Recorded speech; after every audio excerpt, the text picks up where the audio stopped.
Welcome to a special episode of the Stacking Triggers podcast.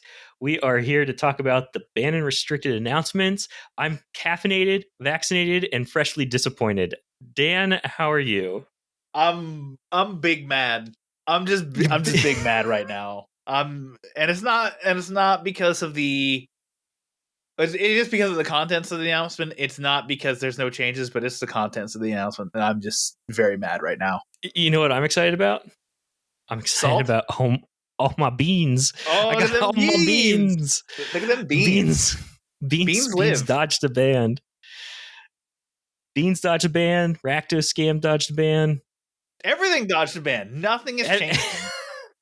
That's true. Karn still okay. Dan, there's not a lot to talk about, but I feel like we have to say, Wizards, can you say why everything is fine, please? Yes. So let's read the announcement verbatim. You can, and literally, this will take no more than a minute. So announcement date, October 16th, 2023. There are no changes to announce for formats. View the list of all banned and restricted cards by format. Format goals and play booster announcement. In keeping with our goal of greater consistency across our formats, we are making no changes to any formats. We do have big news today, however.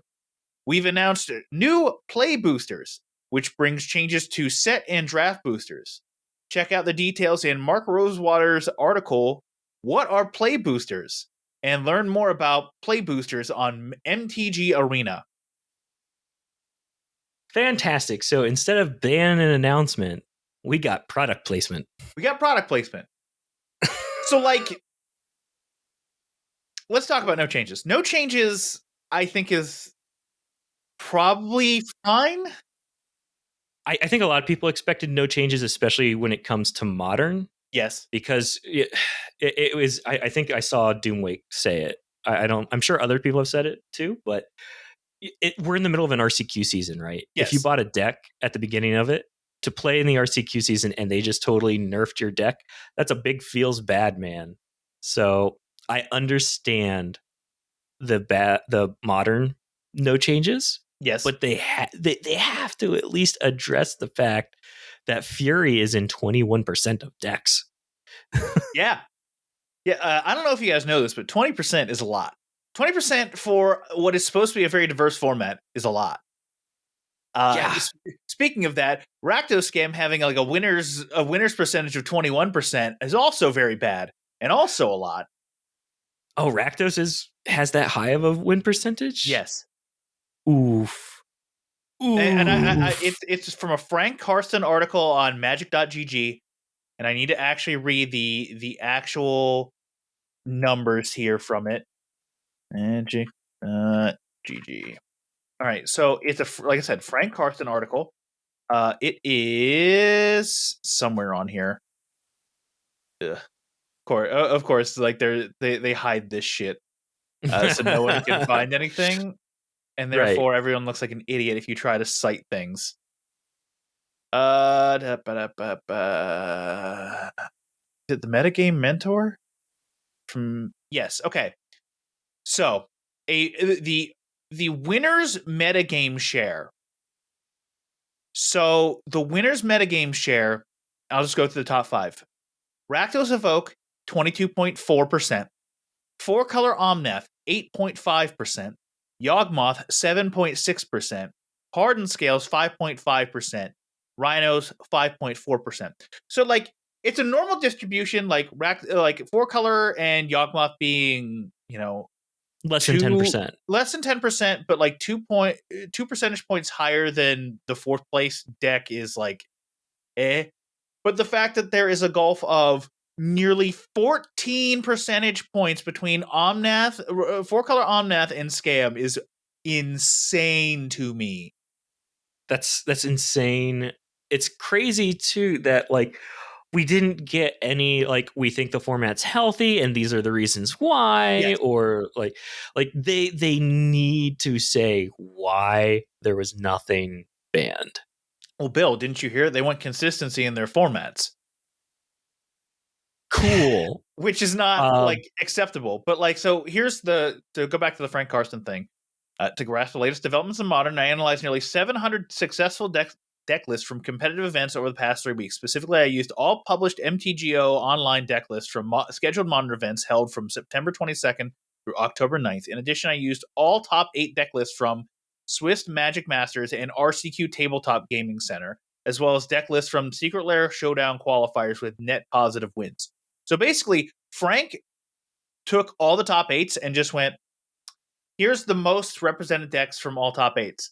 And in right. all top 8s, 20%. So, about 2 of every two top 8 deck lists. 2 of the 8 top 8 deck lists is scam. 2 of them. 2 of them. 2 of them. Yeah. Yeah. WotC, like, I understand why you don't want to ban modern things right now, but tell us why. Like, tell us that you're doing that. You could just straight up say we're not doing anything because it's an RCQ season. Yes. That would be an acceptable answer as to why you didn't ban anything. And I think 90% of the people would be like, okay, we get that. That sucks, but sure, like, we get that. But like, the second this modern RCQ season's over, there better be some fucking changes. The change, I think, that would have actually, I'm not saying would have nerfed Rakdos into the ground or like made like demonstrable changes, but I think Not Dead After All could have just eaten a ban, and that way you force them back onto the Undying Evil Feign Death plan. Yeah. Because like the 1 damage, like people go, oh, it's just 1 damage. 1 damage actually could mean a lot, especially for an aggro deck like Scam. Scam is an aggro deck. Not to mention 1 damage turns into 2 damage when it's a Fury you're going to bring back. Yeah. Like, I feel like if you were going to hit Scam in a not meaningful way, but meaningful enough as it was, doing that, hitting Not Dead After All was probably it. Because it's seeing play in 0 other decks. Yeah. Yep. And that's the thing too. Like, I think they could have hit Grief too, and it would have been okay. But granted, that just kills the deck entirely. Yes. But like, I feel like Grief 2 is very narrow. If they wanted to just go after Scam. Grief is used in other unfair strategies like Living End and Reanimator, where what they'll do is they'll throw out a Grief and just be like, all right, let me see what you got. And then with Living End, they'll just, all right, Living End, here, let me take away your counter spells. So that way you can't counter my Living End. And then they'll reanimate the Grief and take away your next best answer to whatever they've just Living in. Yep. Okay. So I'm silly. It's still a factor in other decks, but it helps exacerbate unfair kind of decks like patterns, Reanimator and Living End. And I'm categorizing Living End and Reanimator as different things because they utilize different things to do what they're wanting to do. Yeah. Yep. That makes sense.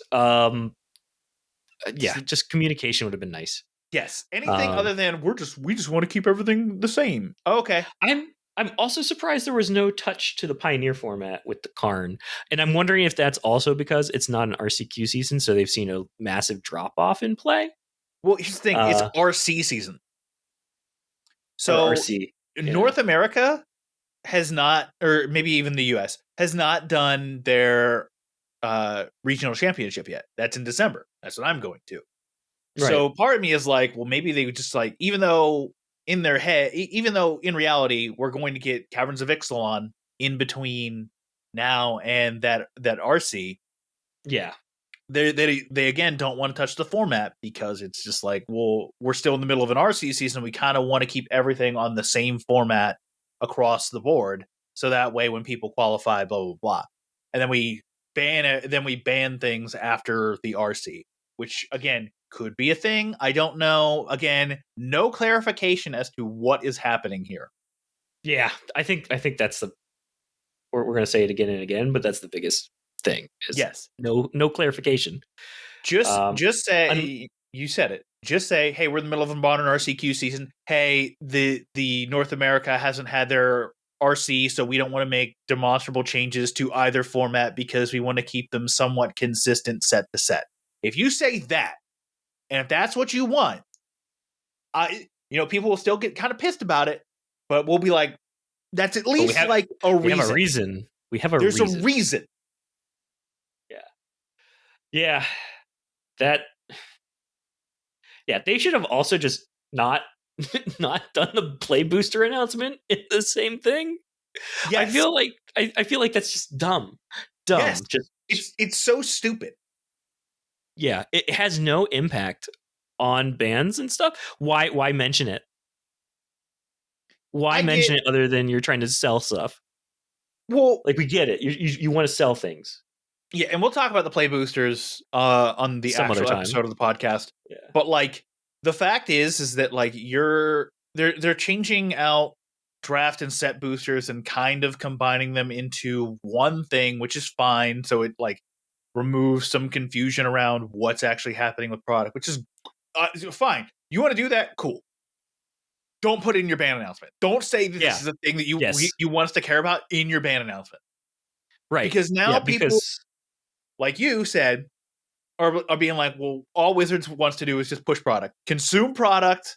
Who cares about actual constructed play? Just consume our product. Like, that's just so right. Yeah. Optics, very bad here.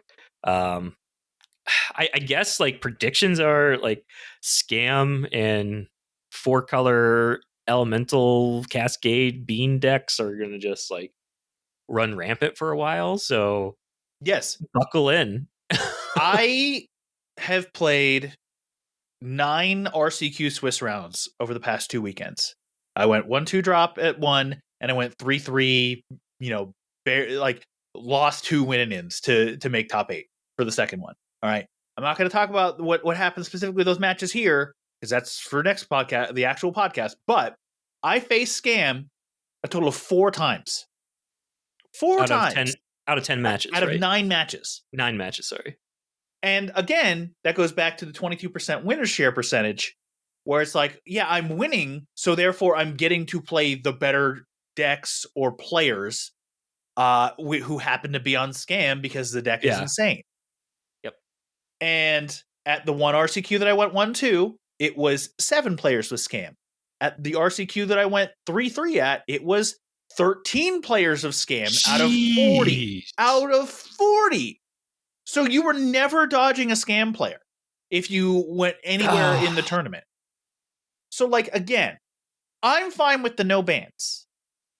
Like, I just all I've realized is I have to gear my deck more towards playing against the Scam matchup, especially if I think that I'm going to get to winners tables, which, based off of the previous RCQ I just went to, I'm going to get to winners tables because I was playing pretty well that tournament. So now the deck has to be more geared towards Scam and taking out the bad cards that I hated. So here we are. You're going to force me to main deck 2 subtleties. And, if that's how the game has to be played now, that's how the game has to be played now. This is on Wizards. This is, yeah. Yep, you're right. I honestly, I'm not surprised that this is how it went as far as the actual material decision. I am surprised at the lack of communication.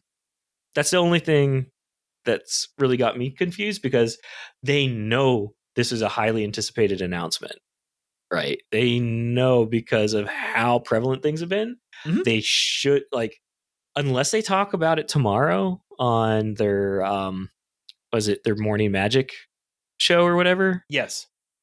Like, unless they talk and give a reason, then that's entirely possible. I feel like it still should have been a reason in the physical announcement itself, though. Oh, 100%. Like, you can't force people to just, you want more explanations on everything? Let's talk about it on our video. Let's advertise our video that's also going to be talking about our product. Like, right, yes, the product videos. It's a product video, and then, of course, the Q&A is going to be all about, like, what the fuck was that ban announcement yesterday? As it should be. And they're probably going to filter out a lot of the questions on the ban announcement.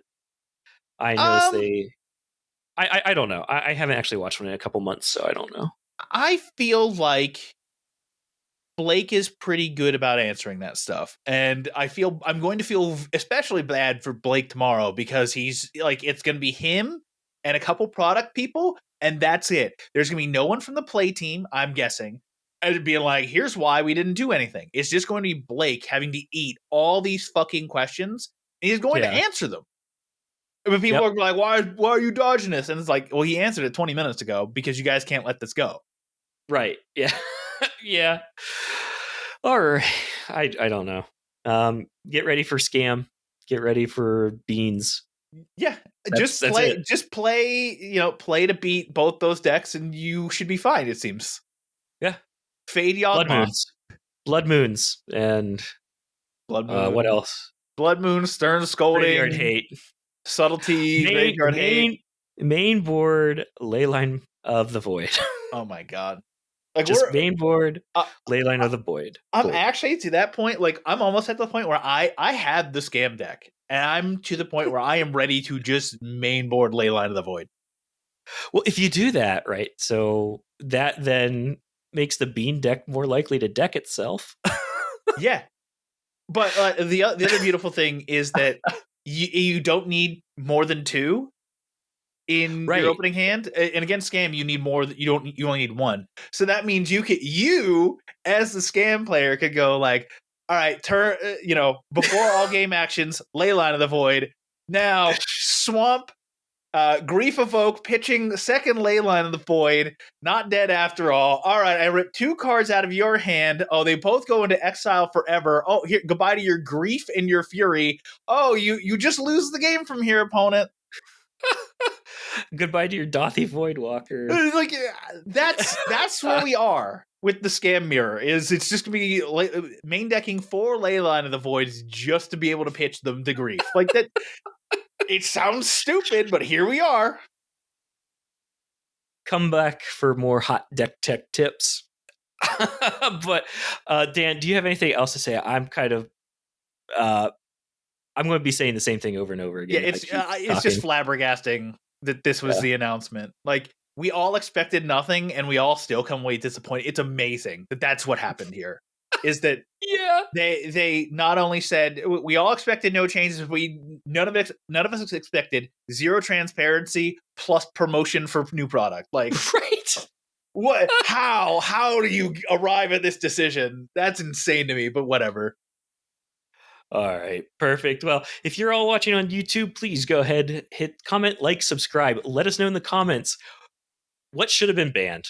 We all know it, but what do you think should have been banned? Dan, tell them what to do over on the podcast side.